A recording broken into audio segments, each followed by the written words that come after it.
Good morning friends. कल जैसे मैंने बताया था कि हम शाहजहाँपुर से ऋषिकेश के लिए निकले थे ताकि हम पैकिंग में हेल्प कर सकें, क्योंकि वहाँ पर उन लोगों को काफ़ी जल्दबाजी हो रही थी आश्रम खाली करवाने की। फिर भी उन्होंने कहा था, सरकार ने कहा था कि 15 दिन हमें टाइम लगेगा, हम धीरे धीरे पैकिंग स्टार्ट करते हैं। और उन्होंने भी ये बात के लिए हामी भरी थी कि हाँ ऐसा ठीक है, आपको जैसा लगे, क्योंकि अभी होली है और यहाँ भी काम लगा हुआ है। देखिए आपको मैं दिखाती हूँ, यहाँ अभी घर पे पूरा काम लगा है। यहाँ ना अभी रहने तक की दिक्कत है, चारों तरफ काम चल रहा है। लेकिन इन मूर्ख लोगों को समझ में नहीं आया कुछ। ये मूर्ख लोभी लोग, क्या कहूँ मैं, बोलना नहीं चाहती थी पर इन लोगों ने कुछ छोड़ा नहीं बोलने के लिए।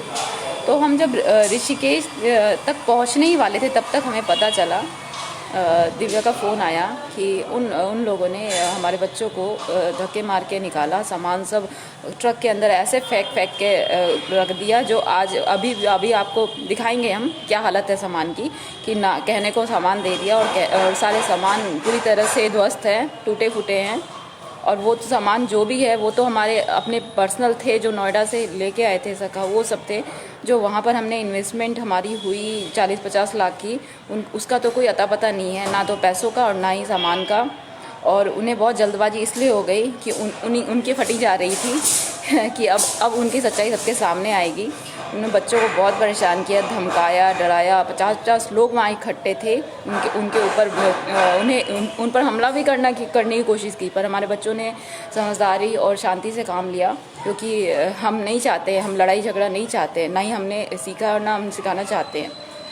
तो मैं क्या कहूँ उस गोपाल के बारे में, कि जब मैं पहली बार उस आश्रम में गई थी तो मैंने आश्रम में घुसते ही सखा के पैर छुए थे और वहीं गोपाल खड़ा था। तो मैं पहले तो गोपाल भैया बोलती थी, पर वो उस लायक नहीं कि अब उन्हें मैं इज़्ज़त दूँ।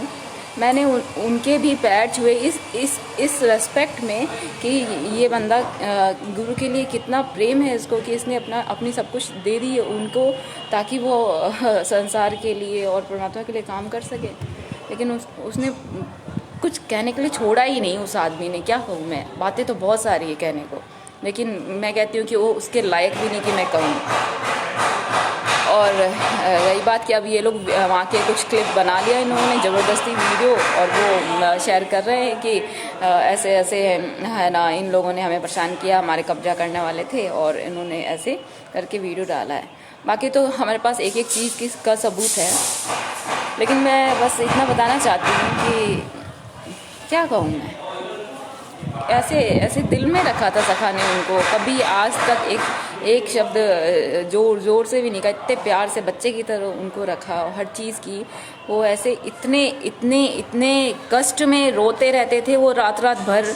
उस कष्ट को सखा ने दूर किया। चिल्लाते थे वो कि मुझे मृत्यु चाहिए। उसे जीवन दान दिया उन्होंने, और उस जीवन दान का उसने ये सिला दिया। हाँ, और क्या मांगा था उन्होंने? तो कहा प्यार से मांगो, और हमारे सका तो ऐसे प्यार से मांगो तो सब कुछ ऐसे ही दे देंगे। लेकिन इन्होंने, क्या कहूँ मैं, कुछ हाँ, चलो क्या बोलूँ मैं, कुछ बोलने के लिए बचा ही नहीं। और अब हम वापस आ गए। हम तो ऋषिकेश पहुँचे भी नहीं थे, फिर पता चला वो ऋषिकेश के लिए निकल गए।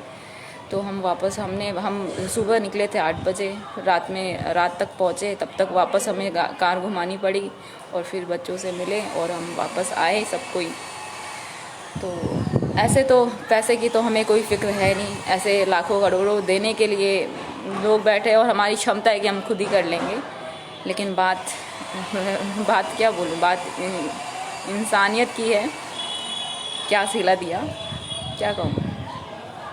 मुझे गालियाँ देनी आती नहीं है एक्चुअली, पर जो भी आपके मन में आ रही हो ना, सबसे बड़ी गाली वही है उनके लिए, उस गोपाल के लिए। सही नहीं किया, हम कुछ नहीं करेंगे, अब सब कुछ होगा। काउंटडाउन शुरू।